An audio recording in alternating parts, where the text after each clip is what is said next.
University of Kentucky. Yeah.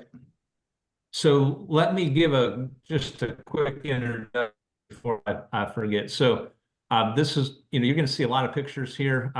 This is actually on the first farm that I started working with Bale Grazing. So just as an introduction before that, I've been Bale Grazing for about 15 years now on my own, one of my two farms that I had, the first one that I had.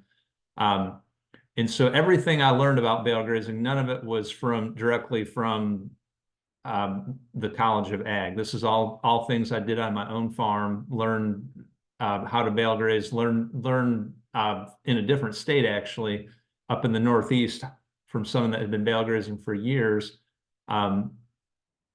Saw that as having potential down here. Basically, when I started this, on the farm that I started, I did not have a tractor. I wasn't living on that farm. I was quite a ways away, but knew I wanted to get back there.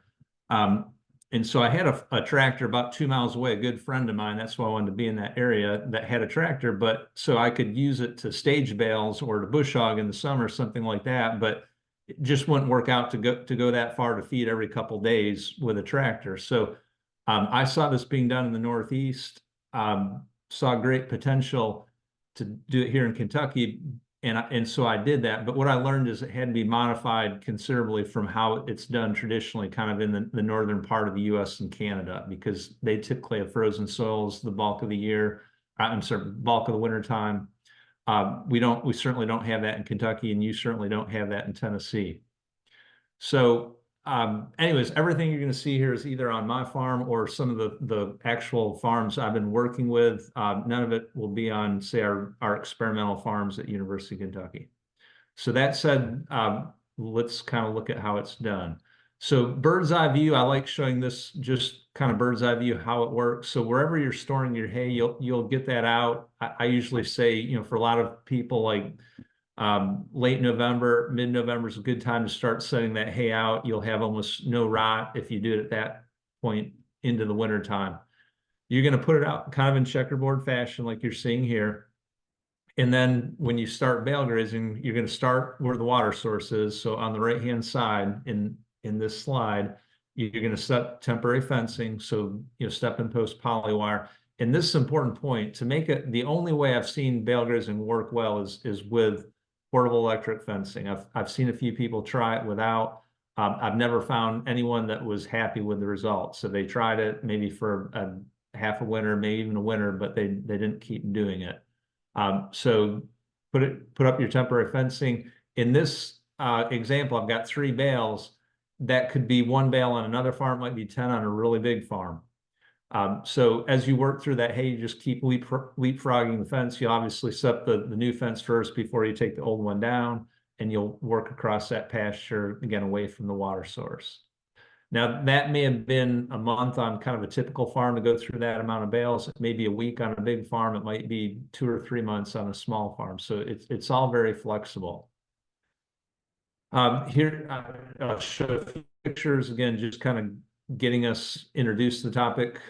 So they just set up that fence. They just let the cattle in onto this pasture. So you can kind of see where that fence is. The water source, you can't actually see it. They're getting water out of a creek to the right, about 150 feet or so to the right there. So you can see the current fence. You can see all the bales that they've set out, and then the water source will be the right. So they will work across that pasture from the right to the left. Let me say one more thing. This is a good picture. When I first started bale grazing, I did what kind of is typical with most people. You go through all your pastures in the fall, and when you're all done, you start feeding hay. It took me probably 5, 6 years, but all of a sudden it hit me. Why am I doing that? Why don't I start feeding hay before the stockpiles run out?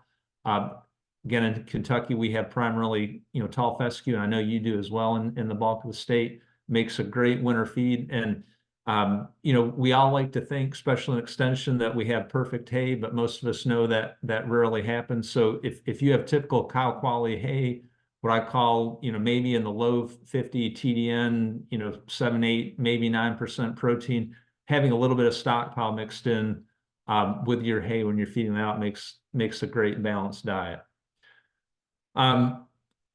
Most 2 years ago, I could have said all the farms that I work with use hay rings. Now there's two that don't, but most farms, including this one that tried it for a few weeks without hay rings, have gone back to hay rings. So the trade-off is if you don't use hay rings, you're going to have a lot more hay waste. In fact, if you just kind of do a quick search on bale grazing, most likely you will find something kind of in the Great Plains of Canada, or I should say the High Plains of Canada, US. They typically don't use hay rings in that area for whatever reason. But here in the East, I've found they work really well. And again, most of the farms I've been working with continue to use them. So they're made round for a reason. You can flip them up and they roll very nicely. This type is, I think it's called tree hay feeder. They're made out of some kind of plastic. I've been told the same type of plastic they use in temporary high or natural gas pipelines. First one I saw was actually on this farm. When I saw it, I didn't say anything to them, but I thought in the back of my mind that thing is going to be destroyed in a few weeks. And after a couple of years of seeing it work on that farm, I bought my first one. I've got 3 of them now. So they work great. And the reason they're so nice for bale grazing is they weigh probably a third, maybe less than that of a conventional steel hay ring. So very light. They're made beautifully for bale grazing. I like to say, think of your hay as potential nutrients. And I highlight the word potential because depending on how you feed it, you may get the bulk of those nutrients back on the pasture, or you may get next to nothing back on pasture if you feed kind of, say, in a typical sacrifice lot.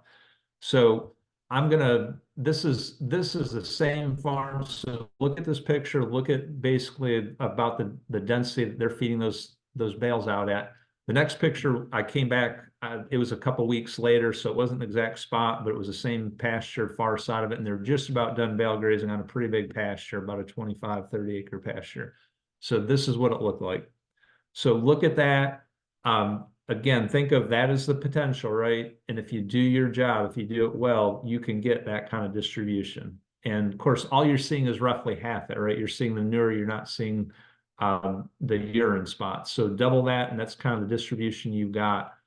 I will say this, that things were about ideal when they're feeding this back section, so it was not very wet. So typically you'll see a little bit of pugging around the rings that they fed when it was wet. It was dry here, so things were about perfect. And we'll look at some slides where there was some pugging. What I generally advise people to do when especially when they're starting, is to feed it fairly low density. So I highlight 3 different densities, and I like to think in tons of hay to the acre. So think of a typical 5x5 bale is going to weigh around 1,000 pounds.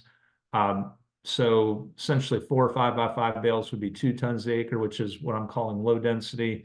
And that's what I like to see people feeding at, that density or even less when they're starting out.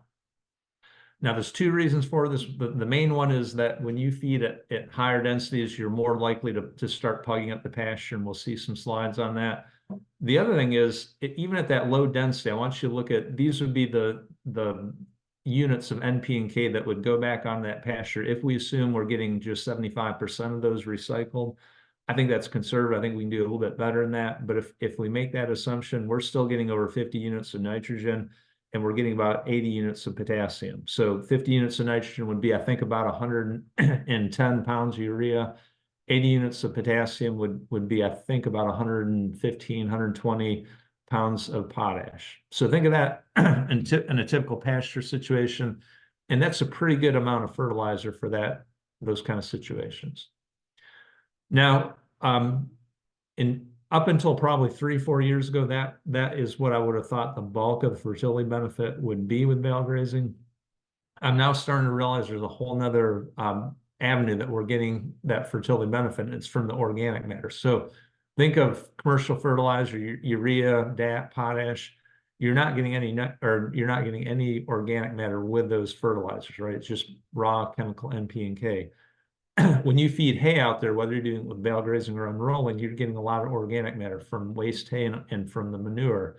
I'm convinced now that part of it is probably as valuable, potentially more valuable than the chemical NP and K that we're getting. Plus, we're getting a lot of micronutrients, right, that we don't typically consider. Sulfur, is an example, calcium, which you get with lime, but you're getting it for all that in addition to NP and K itself. Um, so I like to show this slide because this is a farm that I started working with that did a really good job with kind of keeping they're very meticulous about getting their bale densities at that 2 tons an acre. So look at that; those are 4x5 bales, and that's about exactly 2 tons the acre. The other way to describe it is 2 tons the acre would be a pretty good hay yield. So think of a decent first cutting hay yield. And what that would look like on a hay field, that's about the density that I want to see when you're bale grazing. This is the biggest hang up I have with farms that are considering bale grazing. So they're interested, they think it's a neat idea, but they're worried that they're going to destroy their pastures. And I like to show this slide because that's a feeding pad that was supposed to be the salvation of winter feeding. And you can see it doesn't exactly look perfect, right? So I like to say there's really no free lunch and hay feeding. You almost have to pick your poison. But if done well, and I'll show you some examples where it was not done well, but if done well, the pugging will be minimal with bale grazing, and those spots will heal over very quickly because the cattle are not on them very long. Look at this picture here. Those cattle have been there all winter, right? That spot, the only thing it's going to grow is weeds and maybe crabgrass for quite a few years. So this is an example where things did not go right, and let me explain why. So this farm, it was a first year bale grazing. They started out at 2 tons the acre on a different pasture. It went really well. It was fairly dry weather the whole time. And basically, I think the farmer got a little overconfident. So he doubled it. He went to about 4 tons the acre, where we're looking at right now. And it worked okay there until he got about 1.5 inches of rain one night. And then you can see, and I'll highlight where the cattle were right after or right while he was going through that process. So the cattle were in that area. I think they had about 4 bales, and you can see they really pugged that area up pretty bad during that process. So the other part of this equation is you need to kind of understand your farm and how well it drains.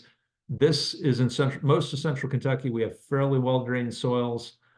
This particular spot is in an area that has some clay content in the subsoil. So especially during wintertime, if you get rain, it doesn't drain off as well. It kind of stays saturated.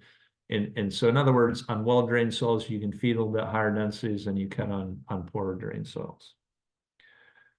This is pretty typical in terms of this is a farm, but they got like an inch and a half rain right before I took this picture. So they probably 2 or 3 days before I took the picture, they got the rain, and the cattle were on these areas that you're looking at right after that. So this is pretty typical from the standpoint that you will have pugging right around the rings if it's wet and saturated, which you see there. But that pugging, if you're feeding at low densities, will be pretty much just around those rings. It won't be all around the pasture where they have access to. So if you look at that, and I'm going to show you a picture just to the left of what we're looking at right now, you can see that there's next to no pugging.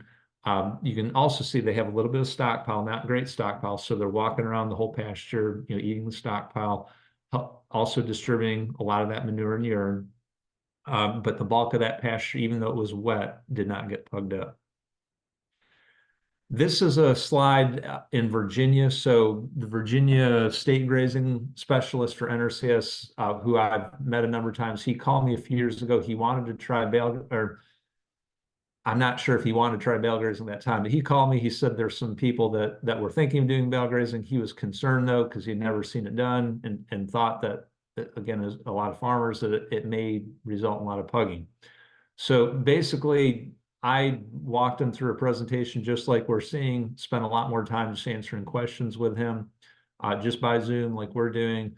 And after that, I'm not going to say he was sold, but he wanted to try it. So to his credit, he worked with a farm. We're looking at a drone shot of that farm at the end of that first winter. And I talked with the farmer. We did a Zoom, the 3 of us at the end of that winter. Farmer loved it. He's to this day bale grazing. The reason I'm showing this picture though is it's one of the few good aerial shots I have. And what I want to do here is kind of highlight a few areas that just looking at this picture, I can tell you it was wet when he fed there. So can you see the brown around those hay rings that I highlighted? And what I'm going to do now is I'm going to highlight on the very left, so look at the left one. I'm going to zoom in on that and you can see even clearer. And so here you can see almost perfectly, right where all the pugging was, and you can see the middle. So what I like to say is he's using hay rings, so you can see in the middle. Cattle don't have access to that, right? They can't walk in there, so they're not going to pug. A little bit of waste hay, but it's that what I call the impact zone. It's kind of a cone around that center that you'll have that pug where the cow's feet are going to be pugging that area up. But you can see the bulk of the spots that he fed hay on bale grazing were not pugged up. It's just when it was really wet. So think of the percent of the overall pasture acres that were pugged up, and it was far less than 1%, a very small part of it. This was on the first farm I started bale grazing. It was probably, I don't know, 6, maybe even 7 years ago when I took this picture. So after I'd been bale grazing quite a few years, and I took this picture in mid January, and it was it would be what I would call an average spot that I bale grazed that winter. So you can see there's a little bit of waste hay, kind of a clump in the middle that the cattle didn't get to. So really no pugging. That will come back very easily if I reseed it at the end of that spring, which I generally do. And the next picture is going to show that. So I took the next picture just literally 30 seconds after I took this one, and it was a bale that I didn't bale graze that winter. It was a place that I bale grazed the winter before. So in other words, it had 1 full year to recover. And that's what it looked like. And you can see exactly where that hay ring was. I think you can see that circle. You can see all the clover in that. And again, that is reseeded. So I don't reseed the whole pasture. All I do is with a hand broadcaster, I just go to, if there's not much wind, I'll just stand right in the very middle of the bale grazed, that impact zone, just walk or rotate my body kind of in a circle, spreading that seed out. And then I move to the next one. I can do both I can do one farm in far less than an hour at the end of the bale grazing season. So some farms don't reseed that, and you'll have more weeds that first year, but I can guarantee you 3-4 years after you bale graze, even if you don't reseed it, it's going to come back on its own. It's just going to take a little longer. Now, what you're looking at here this was, I think, 3 years ago. It was not the worst bale grazing spot, but it was definitely in the top 4 or 5 in both farms in terms of pugging of individual sites. I didn't happen to get a picture of the absolute worst, probably because I didn't want to remind myself of it. But what I'm going to do next is actually show you what the worst one looked like, not right after it happened, but after 2 months of after reseeding and letting Mother Nature kind of rehabilitate. So look at that, pretend it's a little bit worse, and then the next picture is going to show you what it looked like. And I think it was late June when I took that picture, the next picture. So late June when I took this picture, that was the absolute worst bale grazing spot on 2 farms after I reseeded it, probably early April. And I will admit, we had ideal conditions, really good. We had a rain about every week that spring. So had really good conditions for the reseeding. And so they're not always going to look that pretty, obviously, but my point is that was the absolute worst on 2 farms. And by late June, that's what it looked like. Now, I'm going to zoom in on this picture because in case you're interested in terms of what I do to reseed, in fact, what I show here, you could do in a sacrifice area. I think it would work also in terms of reseeding because you're going to have a lot of compaction there also. So think about that was severely pugged at the end of the bale grazing season. So what you want is some kind of forage that could break through compaction. And most grasses, most clovers aren't going to do that very well. So those are seeded in there. So you want to put in your seed mix anything you want there long term. So for me, that's orchard grass and clover, maybe some perennial ryegrass that'll last a few years. But you also want to add something in there that will give quick cover. So for me, that's Italian ryegrass, probably in Tennessee, annual ryegrass would be even better. Oats is also a good one. Something that'll give quick cover.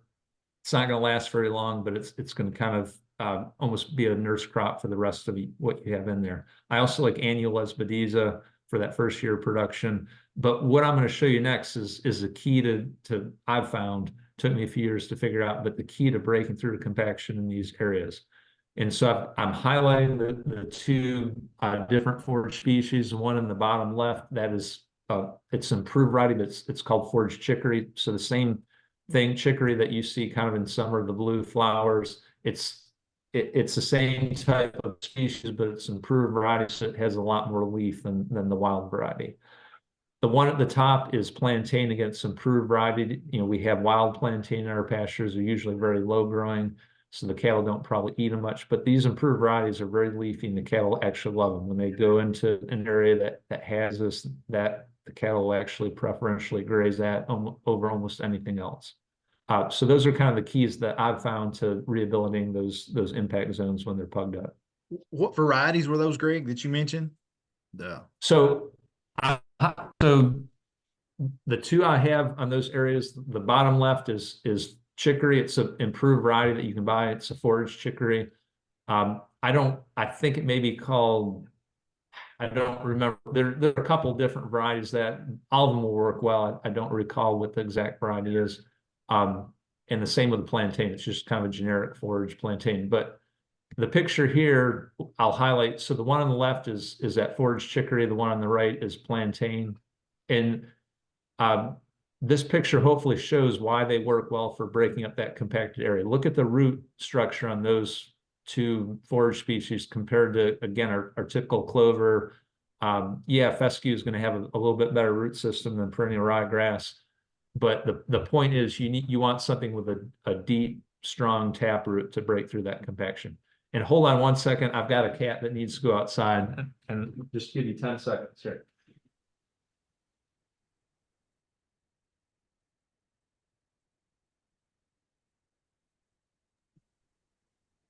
Jason, most farmers is trying to kill that plantain, and he's planting it. It is a beautiful forage. I actually have, just as an aside, on the second farm I've had for, this will be my 4th year, there was an area that was cropped. The bulk of it was hayed. It's all in pasture now. But there was a small, maybe 6.5 acres that was cropped, put in tobacco and corn, kind of, and then occasionally something else. But that area, I've got not a pure stand, but probably half the forage in that 6.5 acres is chicory and plantain. And I've got annual lesbides that I seed, and the cattle just absolutely love it. They just, I mean, you can tell they thrive on that. So it's a really good forage. Most people don't use it. Unfortunately, you can't just broadcast it into pasture, an undisturbed pasture like you can clover. It just won't. I've tried that a number of times. It just doesn't. It does not tolerate much competition. So that's why it works in those bale grazed areas. If there's exposed soil, they will take well.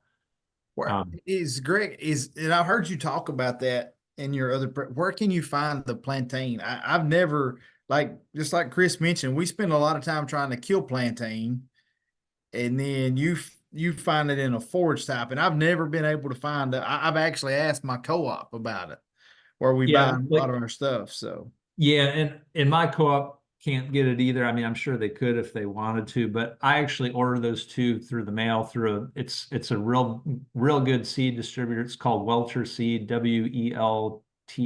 Just Google Welter Seed. They're in Iowa. And I buy some other, I don't get all my seed from them, but there's some specialty things that they have that I buy from them every year. And I usually get 25 pounds of each every year. I suspect, in other words, I'm getting less in a bag, and it's expensive. It's roughly $6 a pound for each, but it's the smallest seed you'll ever see. It's smaller than white clover seed, so you don't need much. It's really fine. And I suspect they probably sell 10 pounds at a time. Don't quote me on that, but they might. So, and they're a real good company to deal with. So, okay. Do a search on Welter Seed in Iowa, and you'll find it, and you can get both chicory and plantain through them. Yeah, I see it. Welter Seed and Honey Company. Yep. Yes. Yep. Okay. I put an order of them every single year for those two and a few other things. Any other questions there? Right. Now, you guys, you're in a pretty big area. I think supports you. I've been down in your area a number of times. Jason, your area, if you're close to where I was near Burkesville, that was very well drained soils. But I think, and let me know if I'm correct, as you go south from there, you start getting in more poorly drained soils. Is that correct? Yeah, that would be correct. We've got a lot of clay clay based type soils here in my area. Um, Chris, y'all may be better drained as we get up on the plateau on but I know in my area in Macon County, they're well drained soils, but as you get down to here where I'm at, it's a little bit more clay type soils. So Okay, and that's what I was thinking. So in those areas, so the picture that we're looking at right now is actually southern Indiana, and the person that manages this farm, it's actually one of Purdue's research centers, and Jason Tower manages that farm. He is just can't say enough about him. He just does good work all around with what he's been doing with that farm, and all the farms around there have learned from him. But he started bale grazing probably about 5 years ago. After he and I talked, he'd seen a presentation, and his concern was he told me, man, we got some really wet soils here, which I hear all the time. Everyone thinks they have wet, but he was right. He tried bale grazing, and the next winter I came out because he was saying he was having a fair amount of damage, and I thought he was exaggerating. But he wasn't kidding. He's got a fragipan probably about a foot down that's solid clay. And so when that gets wet in the winter and, the forage isn't sucking out any of that moisture, it just stays wet.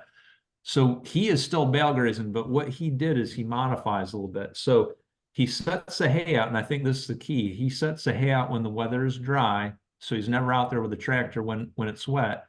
And if it's frozen or if it's relatively dry, he will bale graze. He'll use the rings just like I showed you. But when it gets wet, you can see what he does. He has a hay unroller specifically designed for that UTV. And all he does is he hooks up. He doesn't even have to transport it. He just hooks up to where the bale was set, and he unrolls it from that point. And so he's really like that system. In other words, it's kind of a hybrid system. He bale grazes when the conditions are better for it, and he unrolls when it's wet. But I think the key is he doesn't have a 10,000-pound tractor out there unrolling, right? That hay was set out ahead of time. All he's doing is he's hooking up the bale and he's unrolling it from that point. So I think that's the key to making that work. Now, all that said, you will have some there's no free lunch with hay feeding. You're going to have, even if everything goes right, or you're doing everything well, when it gets wet, you'll have some pugging around those rings. It's unavoidable. It's going to happen. But again, if you manage it right, it's going to be a small part of the area, and those areas will come back.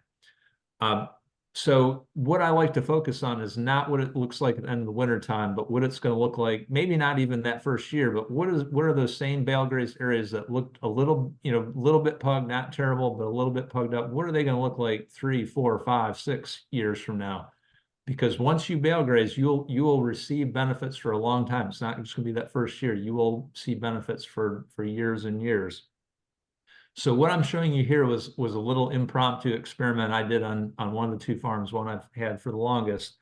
And it was probably about 5 years after I started bale grazing. So obviously this is during the growing season. It's probably mid-May when I took this picture. So forage is, at their prime right now. And I'm setting up, I do rotational grazing. I don't do anything crazy. I'm not out there moving every twice a day or even every day generally. Sometimes I will, but at that time, I still wasn't living on that farm. Still not living on that farm. And it was a few miles away. So I would generally move maybe every 3 days or so. But what I'm showing you, I was setting up the move that you're looking at right now. And when I was doing it, I can't remember if it was slightly to my left or slightly to my right, but I could see this beautiful stand of clover and also grass almost in a perfect circle. And it was about 6 inches taller than anything else around it. And I looked at that, it's like, wow, this is beautiful forage. And I knew right away what it was. It was a place I bale grazed probably in the first couple of years that I started doing that. So in other words, when I took this picture, it was probably 4 years prior to when I was there. And it looks so good to me, I decided I want to set up a little experiment here, because if it looks this good to me, I want to see how good did it look to those finishing steers that you see in this picture.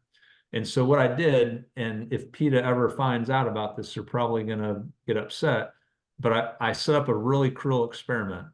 So what I did is I gave those cattle just roughly what you look at here. So imagine that was roughly that ring of forage. I gave them just a little sliver of that ring of forage. Because of why? What did I want to try to see if the cattle would do here? This is where in person it works a whole lot better. But basically, I wanted to see how close they would get to what? That electric fence that had about 6,000 or 7,000 volts on it. Now, I took this picture less than 10 minutes after the cattle just moved. They had access to at least 2 acres of pasture, because at the time I was moving every probably 3 days. And you can see half the cattle are where? Right around, right around that fence, very close to it, right? And if you look up at the top, you can see other cattle that see them that are what? They're walking that way. In other words, they're saying, I don't want to miss the party. So the reason I'm showing this is this picture tells me everything I want to know or need to know long run about bale grazing, where those same spots that were beat up, when you're done in the wintertime are 3, 4, or 5 years later, what? The absolute best spots in your pasture. What I'm going to do now is show you the only good research that has been done, in my opinion, on bale grazing. And unfortunately, it wasn't done anywhere around Kentucky or Tennessee. It was done in Saskatchewan. So conditions are very different. Before I forget, let me highlight one important difference. They fed at much higher densities than we're going to want to feed here in Kentucky or Tennessee. So I just want to remind you about that, because the difference we're going to see in forage production aren't going to be that dramatic here at lower densities, but we're going to see the same overall change because we're going to feed on more acres than they would here. So what they did is very simple. They took it's Paul Youngnich, who I've talked to on the phone and emailed with just to get more details of what he did. This is quite a few years ago now. But what he did was very simple. He just took the university cow herd, split it in two, and what he did is half that herd they fed in a dry lot, which in Saskatchewan basically means frozen soil solid for about 6 months. And then the other half they bale grazed. And so they fed the same amount of days, both systems. And then basically followed that for 2 years afterwards. They looked at changes in nitrogen content in the soil, potassium, phosphorus, but they more importantly also looked at forage production for 2 years I'm sorry, let me finish. So once with the dry lot, when they're done at the end of the winter time, that first winter, they scooped up all the manure and then put it in a manure spreader and spread all that manure on equivalent amount of acres is what was bale grazed. In other words, same amount of hay was effectively put in a manure, or the manure from the same amount of hay was put in the manure spreader and spread on the same number of acres that was bale grazed. And then they looked at those differences.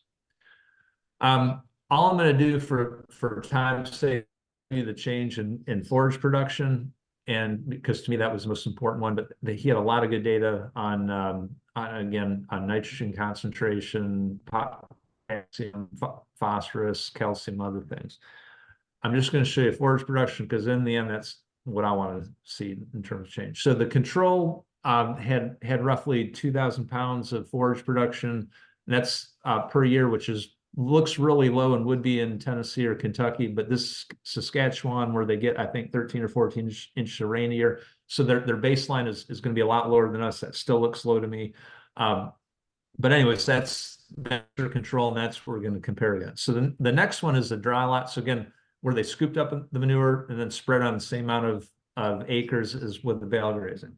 So they got a pretty good boost in forage production, not quite 50%, but close. So that looks good. In other words, that manure helped, but it looks good right now. But when I show you how well they did with the bale grazing, I think you'll agree that it doesn't look so good anymore, right? So in other words, they more than doubled the production compared to the manure spread from the dry lot, same number of cows, same amount of hay fed with both, but they got over double the forage production over 2 years. So my question, again, this is a whole lot better if it's in person than over Zoom, but the question I always ask the audience is, how on earth could that happen? Now, part of it is they didn't get 100% manure, right? But I talked to Paul, and literally after they went through the front end loader, they had students out there with shovels trying to get as much of the remaining manure as they could. So, but that they missed a little bit, but it wasn't like they missed 20 or 30%. He said at most, they may have lost 5%. So it wouldn't have been that. So why else? What else? Again, this is where it's so much better if you're in person. But what are they not capturing when they're in that dry lot or a feeding pad for that matter? You're getting the bulk of manure, but what are you losing? What are you not capturing? Your urine. The urine, absolutely correct. Yeah. In other words, and a lot of people think they get that on a feeding pad, and I've got a long-standing challenge, and not done it down in Tennessee, but it's got to be witnessed by a county agent or someone that I can trust. But if you think that you're getting any of your urine in a feeding pad, I have a challenge. First person to do it, and it can be verified, gets a $100 bill. I'll say that challenge has been out there 4 years. No one has claimed that $100.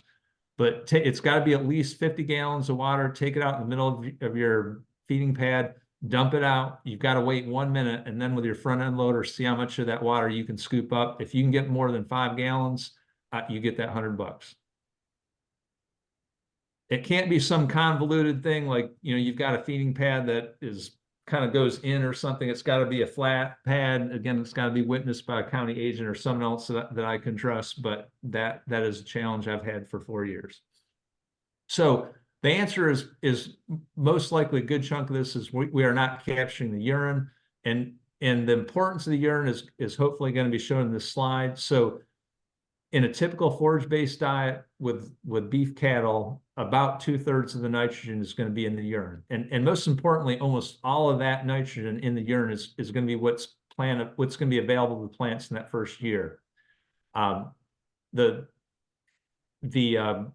organic nitrogen is almost all going to be in the dung, and that's going to be slower released over a period of a few years. So the inorganic nitrogen, almost all that's going to be in the urine. And then almost the entire amount of the potassium, 90% of the potassium, is going to be in the urine. And so if I ask you now, which out of NP and K, which of those two are typically most important for forage production, it's what? It's usually the nitrogen and potassium. So right off the bat, again, that's why we got a yield boost from that dry lot, from that manure, but that's why on the same token, that's why we only got half the production as we got from the bale grazing. We're missing those important nutrients in that dry lot situation. Now, that's, again, 4 or 5 years ago, I would not have even thought about this possibility. But the other thing that we're probably losing in that dry lot situation is we're losing a lot of the biological activity that we're getting from that bale grazing. So in other words, think about bale grazing. You'll get the same thing from unrolling hay, but you're getting a lot of waste hay. You're getting a lot of manure put onto that area. Now you're getting manure back from the dry lot, but think about typically how that's done. So think about a feeding pad anywhere where you have manure through the winter. You're basically scooping that up, putting that in big piles, right, over the course of winter. It doesn't get spread all through in small increments during the winter. So once you do that, once you put that manure in a pile, or even if it's not in a pile, even if it's on top of concrete, a lot of that manure is going to become anaerobic. In other words, without oxygen. So when that occurs, all that aerobic life is going to die out or become very dormant. So we want aerobic biological activity. That's basically how God designed, the whole system of having cattle on pasture. And so this is something we're going to look at with a 6-state project, but my gut feeling is probably roughly half the difference in productivity is due to the nitrogen, potassium. Probably half the increase is just due to better biological activity that we're getting from that bale grazing. All right, so the fertility issue to me is probably the best benefit of bale grazing, or the most dramatic that you can see. But the other one that really is a big benefit, it's sometimes going to take a few years to really figure out how to get the biggest benefits out of this. But if done well and if done efficiently, you can really reduce the amount of labor and machinery that you have during winter feeding and staging the hay when you look at bale grazing. So I'm going to give you 2 scenarios, 2 actual. So these are both farms that I worked with. The first one, this was the 3rd year that they bale grazed. And first year, they made a lot of mistakes, just like anyone that tries bale grazing. You are going to make mistakes, so be prepared. So they made a few that first year. Second year, they did most everything right, except for one thing. They still were afraid to put out the bulk of their hay at one time. So this was a satellite farm. It was about 4 or 5 miles from the home farm. So basically about once a week, or I don't know, maybe once every week and a half, they'd bring a load of hay out, haul it with a track front end loader and set it out. And so they were they were sending hay out all through the wintertime, one load at a time. That third year, I finally convinced them to set out the bulk of their hay, and they did that in late November. Two people, so one with a loader, tractor loader, the other with a pickup truck with a long trailer on the back. And between the two of them, they set out this is a roughly 40 cow herd. And so they set out enough hay for that 40 cow herd. They had some really good stockpile, as you can see. And by the way, the only reason they got that good stockpile is they started bale grazing in early October, so that they slowed their rotation down, which is a whole nother subject. So they had good stockpile. I would say roughly half their diet, maybe 40% was a stockpile, the rest hay. And I think it was 78 bales that they set out. And between the stockpile and that hay, that lasts them just over 100 days, from late November to early March. They never had to start a tractor on that farm. And the best part is it took them less than 4 hours to set that hay out, direct land pasture, just like you're looking at. Didn't have a tractor on that farm for over 100 days until early March, when they ran out. And on average, they moved about every 5 to 7 days. So that fence that you see, they would, every 5 to 7 days, they'd set up a new one across that pasture. I'm guessing they gave about a half an acre of pasture at a time. I would have to calculate, because I know roughly what the dimensions were, but probably about a half an acre, maybe a little bit more at a time. And it took them about 45 minutes to an hour when they did that. So roughly about an hour per week in labor. So in other words, that's all they did. Once they set that hay out, about 60 minutes a week, that they were done with their hay feed, their chores for feeding out hay. Sound like a pretty good winter feeding system? This is another farm. This is probably more typical in terms of the changes. So this was probably the third year this farm was bale grazing, also different area of Kentucky. He fed in a sacrifice area before this. He has, I'm guessing, about 30, 35 cows, a little bit smaller, but not much.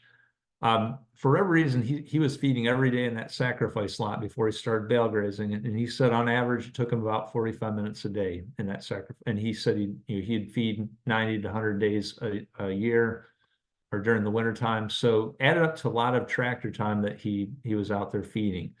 Once he started bale grazing, he would set out enough hay so it'd get him through about a month. He was afraid to set it all out at one time, but basically about every month he'd set hay out. Of course, he would set it out before he actually needed it. In other words, he didn't wait till the last day. He'd set out a week or so when he had either frozen conditions or dry conditions. And I didn't have the time on here, but I'll have to remember this. I'm guessing he would move the fence probably twice a week, if I remember correctly. And it took him probably half an hour each time he did that. So compare the two, it was he spent a whole lot less time with the bale grazing and sacrifice lot. And again, this is a big benefit to bale grazing, is just reducing the amount of tractor time and labor that you have in your winter feeding. The key to doing that, though, is setting that hay out, whether you're doing it, all in November, or you're setting out maybe every month. The key to doing it is not waiting until you have conditions like this, right? So when it's muddy like this, you're going to be setting out maybe 2 bales at a time, right? Even if you have a wagon, because you're just going to have a hard time doing that. So set hay out when the conditions are good, so either dry or frozen, and you can move hay very efficiently at that time. The last aspect, and this took me a few years to really figure out also, in terms of another benefit of bale grazing, is, again, if done well with everything, your cattle will come out of winter in a lot better condition, just because they're not going to be coated with mud. So I never had the first feeding of cattle that I did was with bale grazing. It was a very different form than I do now, but I never had a sacrifice lot, a feeding pad, anything like that. So I never noticed the difference, because I started out bale grazing. But once I started working with other farms, cow-calf farms, one thing that just about everyone that I ever worked with bale grazing would say by the end of the first winter is they'd say something like, "Greg, I just can't believe how clean my cattle stayed all winter long. I'm not used to that." And it's because they're used to having cattle at some point during the winter basically feeding in mud, right? And that's the difference. So look at this picture. I think 2 days before I took this picture, we had like 6 inches of snow on the ground. It melted off pretty quick, and you can kind of see where the cattle are right there because there's no snow. They've been walking back and forth. Now, for the same reason that all that snow melted very quickly, it was pretty wet there. But if you look at it, the only wet spots in the pasture they're at right now are what? Or that look are right around where the hay rooms were, right? The bulk of that pasture is still fairly dry, even though the soil underneath it is wet because there's a fair amount of plant residual there. So this is the key. In other words, you're constantly moving that fence forward whether it's once a week, twice a week, or 3 times a week. And the cattle aren't stupid. As long as they have somewhere that is reasonably dry, they're going to lay there, right, and not somewhere in a muddy mess. I'll show a few more pictures related to that. So this is that farm that set enough hay for 100 days. And this is actually when it was really muddy. So I came out to the farm. It was in early January. The reason I came out is because we had the worst amount of rains at the time, and probably still to this day, that I can ever remember in Kentucky during the wintertime. I think it rained like 4.5 inches over a period of 2 days. It was early January. And I was scared to death that their whole pasture is going to be destroyed because this was the first farm I started working with. So I went out there to look at it, and I timed it. They told me when they're going to move the cattle, so I timed it so I'd be there before that, so I could see everything. So they literally just dropped the fence, and you can see the cattle move from the right to the left. So they'd just been on the new set of pasture, that new half acre, for less than 5 minutes. So look to the right, you can see where that one, and they moved one of the hay rings, I think, already, but you can see the one ring up there. You can see it's a muddy mess. It's just nothing but mud around there. But that is the absolute worst you will ever see. In other words, that would be the worst in 5 years on my farm.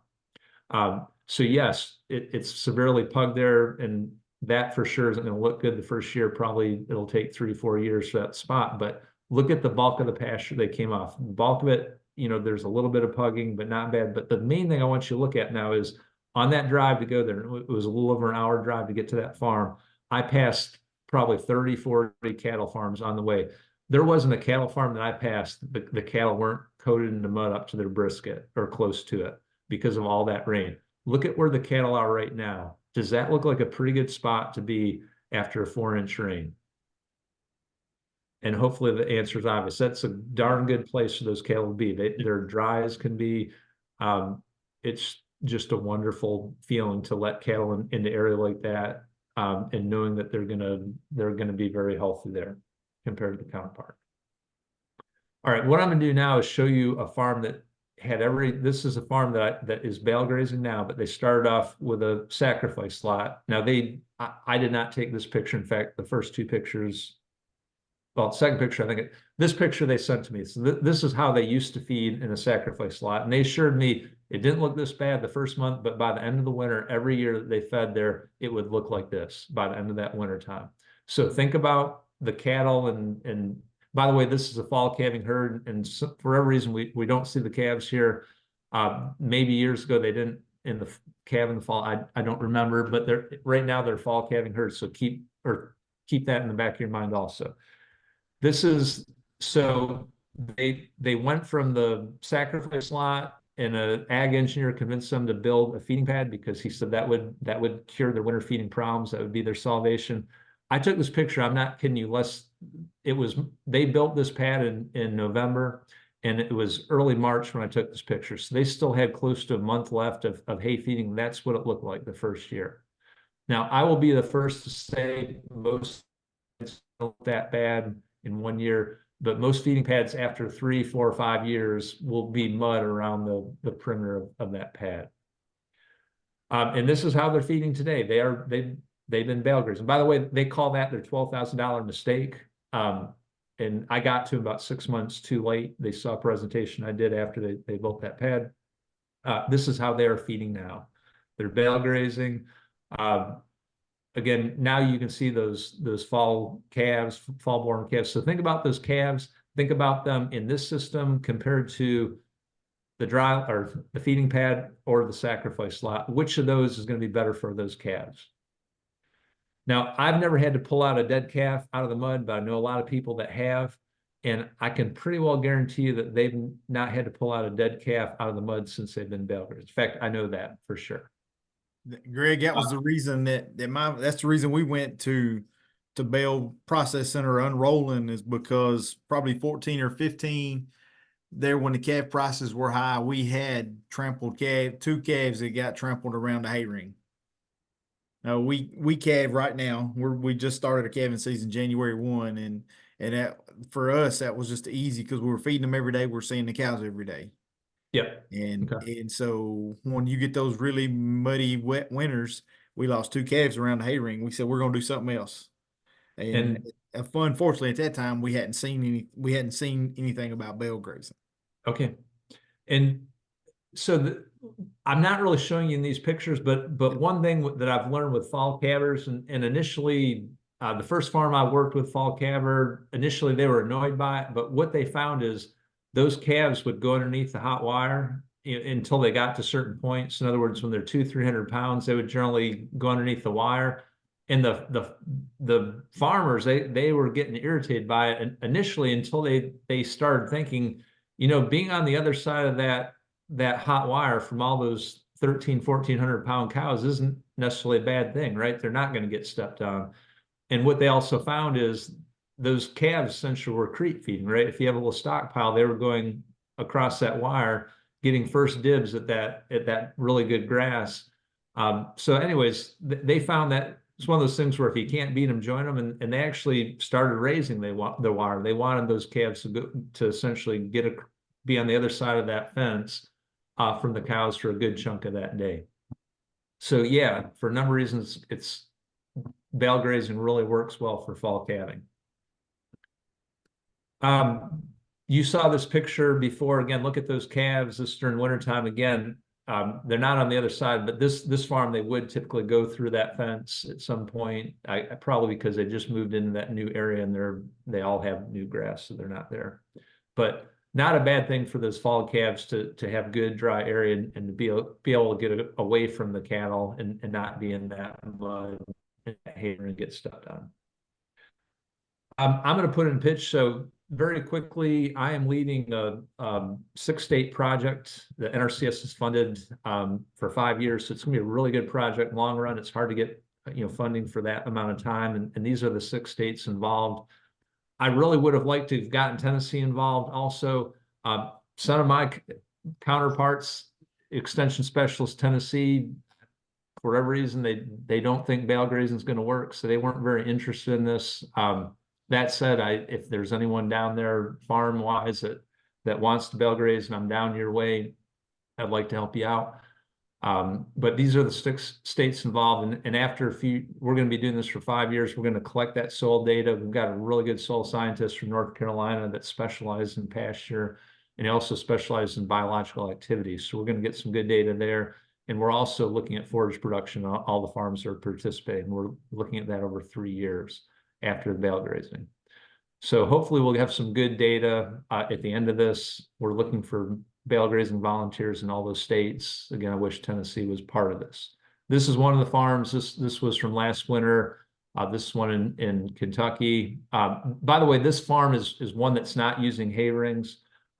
So all I will say is they had a lot of hay waste. I personally, what I have to spend, and I buy my hay, but what I spend for hay, I would not have wanted to see anything close to the hay waste I saw on this farm.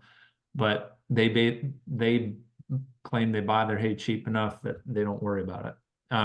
This is, by the way, the farm that I've been bale grazing, the first farm for now, not quite 15 years, but probably 13 or 14. I took this picture probably about 5 years ago. It would have been mid-January.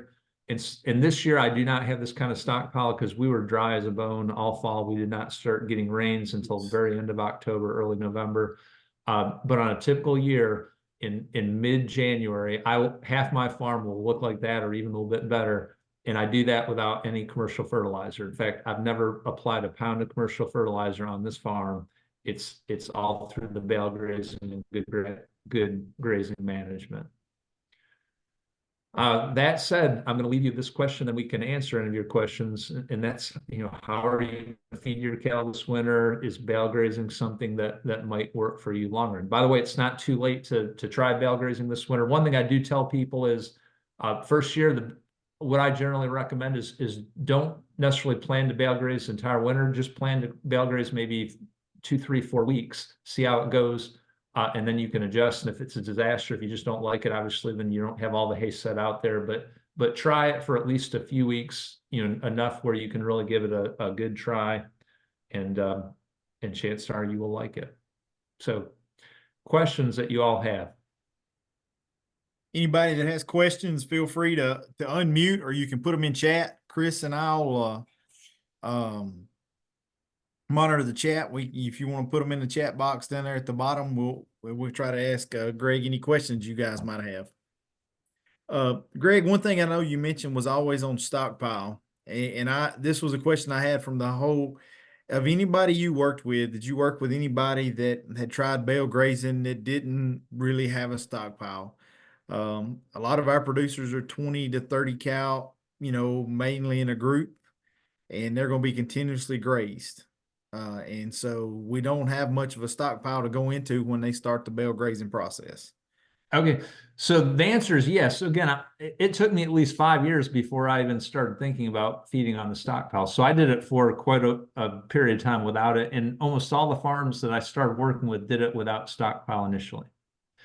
So the answer is yes, you can bale graze without stockpile, and you can do it fine. The main thing is you want a good solid. So you can do it on continuously grazed pastures, but you need to think about how well those pastures are going to hold up. So typical continuously grazed pasture is going to, been abused. It's not, the sod isn't going to be as thick as it should. So when you bale graze on that, it's not going to hold up as well as a pasture like we're looking at, right? That's correct. So you'll have a little bit more pugging in that situation when it gets wet, just because that sod is not going to hold together as well, that has been abused.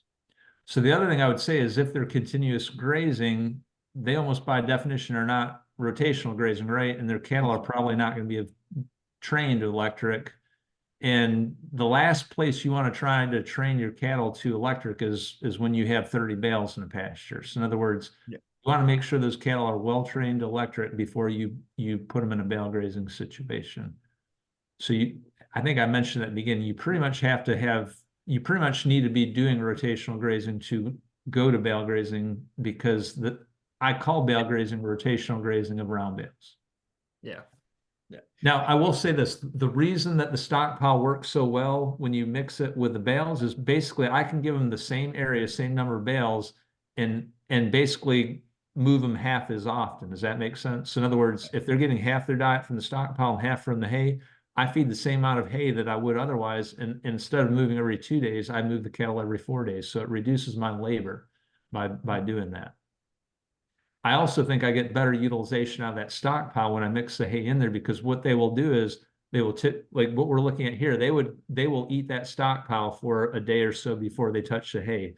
Some of the cattle over by the hay, when you first move in, they'll rub on it stuff, but I guarantee you that stockpile, that they will eat that 90% of their diet first day. But as the stockpile kind of gets, as the grass gets shorter, they'll start going back and getting hay, and they'll still eat the stockpile. But the key here is they will never go hungry on the stockpile, because they will go back to the hay and fill up before they go hungry, if that makes sense. In other words, they'll eat the stockpile, but the last hour, 2 hours before it gets dark, they'll fill up on hay before they go to sleep. So I think by doing that, I get a little bit better utilization out of that stockpile than if I didn't have the hay there, because they'll fill up on that and they won't go hungry. Yeah. And I found the same thing to be true. If you're unrolling hay, if you're processing hay, if you'll do it on stockpile forage, your hay and the stockpile both go longer. We've realized that in the 3 or 4 years that we've been doing the processing. There was a question in the chat. What is the percentage of hay loss when you leave, if you set out your hay, when you set it all out at the start of winter? Okay, this is a good, important question. So generally, I don't put all my hay out in the wintertime. In fact, I've only done that, I think, 2 winters. And I'm not even saying put out 100%, but I put out the bulk of it. You don't need to do it all at one time, but I like to tell people put out at least a third of your hay at one time. Just the efficiencies of doing it. Once you got all the equipment out, you've got the help. It's just amazing how quickly you can move hay once you do that versus if you're doing even just one load at a time. But to get to the question, the first couple of years I started bale grazing, I wondered the same thing. I was worried by putting out hay, for months at a time or even a month at a time, how much rot I might have. And what I found surprisingly was I can have hay out pretty much the entire winter and there's next to no appreciable rot. And the reason for that is, so can you still see the? Yeah, no, I took it off so we could see who we're talking to. Okay, no So problem. answer questions. So there are 2 things that are required, actually 3, but 2 main things are required for hay to rot. And again, if it was in person, I'd look for hands and ask for response, but you need heat and you need moisture and you also need oxygen. We have oxygen. So in the wintertime, we have the moisture, right? But we don't have what? The heat most of the time. We don't have heat. So what is breaking down that hay is that same biological activity that we're trying to promote in our pastures, right?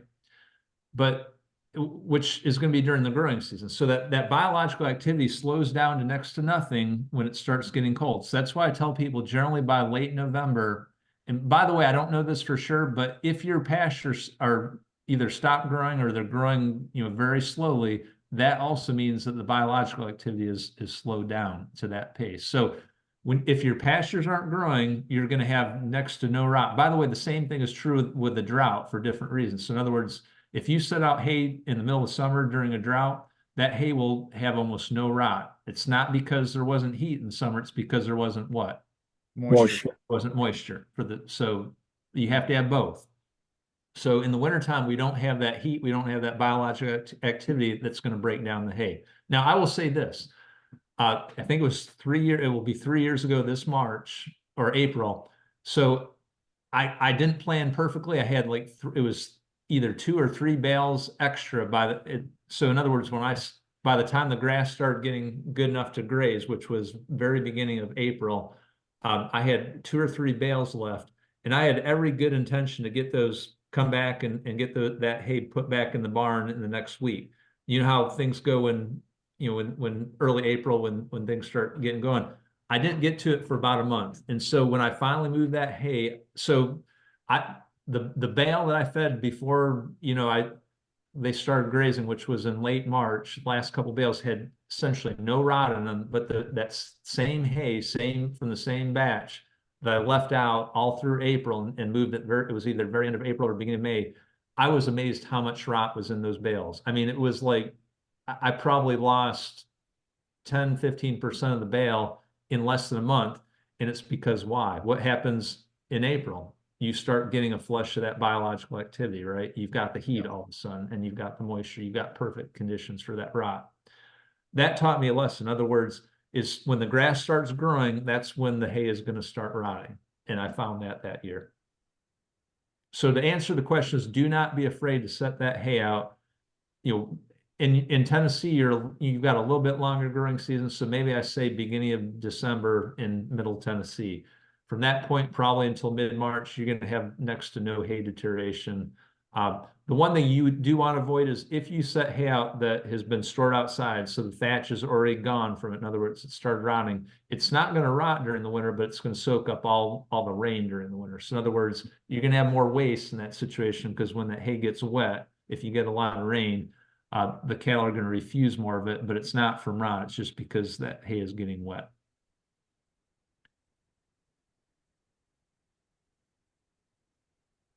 Chris, any more questions or? I got one for you, Greg. Topography, you was talking about that 2 tons per acre. Here in Van Buren County, we are straight up and straight down in spots. So like it is in Kentucky. What does that play into how you manage that? do you continue just the 2 ton per acre, or do you pull it back or push it forward, or? So in the 2 ton of the acre, again, that's just a general guideline. So when you start, definitely don't go over that. But once you build confidence, if you think on your farm you can go up to 4 tons an acre, by all means, go ahead and do it. And I've seen a number of farms at 4 tons an acre that did fine. So I guess what I'm saying there is that 2 tons is really to get you through the first couple of years, and then you can modify that a little bit. But my gut feeling is, I've only really worked with one farm that I would call steep, and they have some areas of the farm that are fine. But we actually last winter in this bale grazing study that I told you about, we actually picked the steepest part of his farm to try it on, just because we wanted to see how it would work. And it worked a lot better than I thought. The very steepest part of the pasture, so the whole pasture was fairly steep, but the very steepest part of that pasture was at the very bottom of it. And what he ended up doing there is he used T-posts. So he's using hay rings, metal hay rings.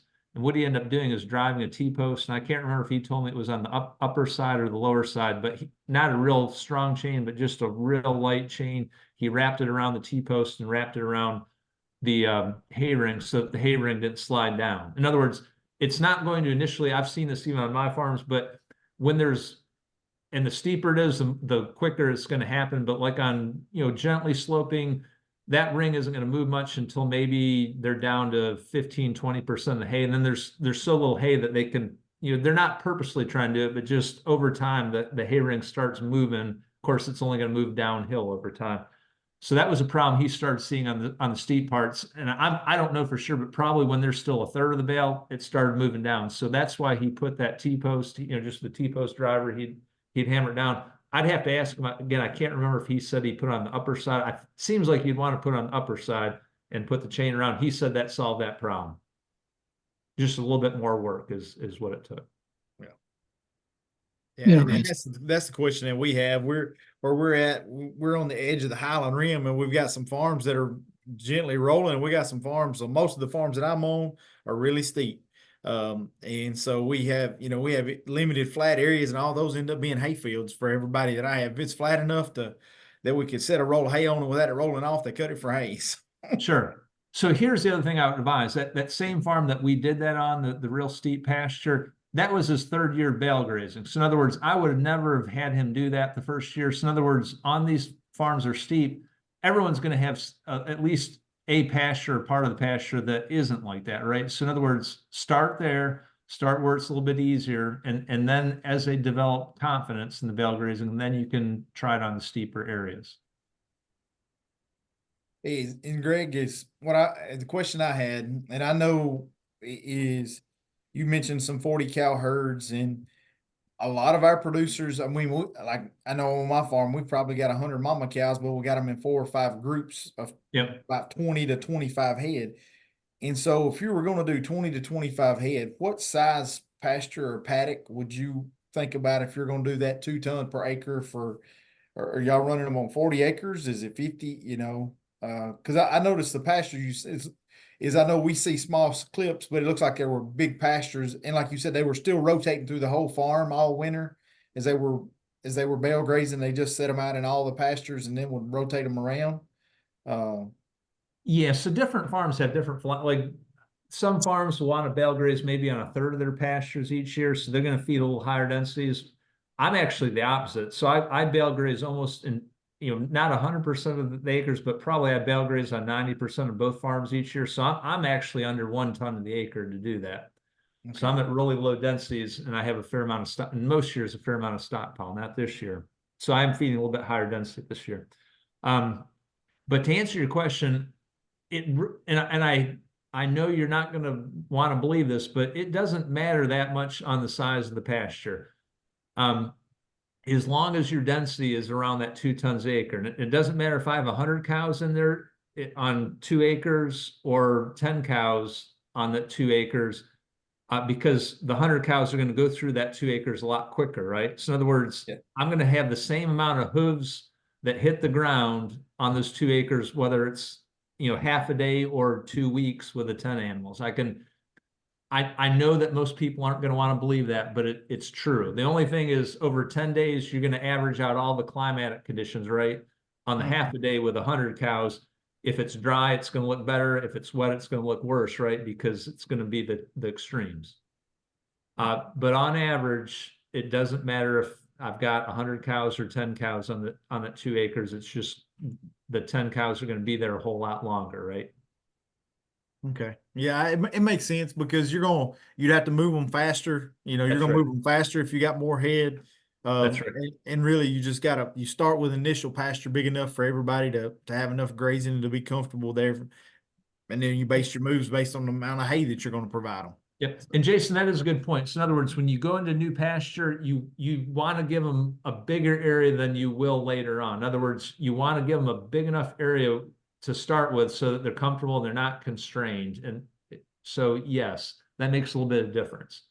Yeah. The other thing, you know, this is advanced bale grazing, but the other thing, when you set hay out, so again, you're always going to start where your water source is and work away from it. So think about during the grazing season on any pasture you have. Let's say you just have one water source for that pasture. Over time, where are the disproportionate amount of nutrients from your grazing going to end up? Near that water source, right? Water. Yeah. So in other words, with bale grazing, you want to reverse it. You don't want to feed anything near the water source because you've got more than enough nutrients there over time, right? So reverse it, and because you're going to reverse it, you can give them a pretty big area, you know, away from that water source to start with, and then move away from there. Yeah. All right. Right, yeah. On your rotations, do you ever go back to the same? You ever bale graze the same paddock, so to speak? You know, like with rotations, you know, I rotational graze and mine are off about 40 days before they go back to the same paddock. So would that same rule of thumb play into effect for this? No. So as a general rule, you don't want to bale graze more than once per winter. Okay. Now, I say that as a general rule for good reason. So if you do it more than once, you will probably set back that pasture in the spring.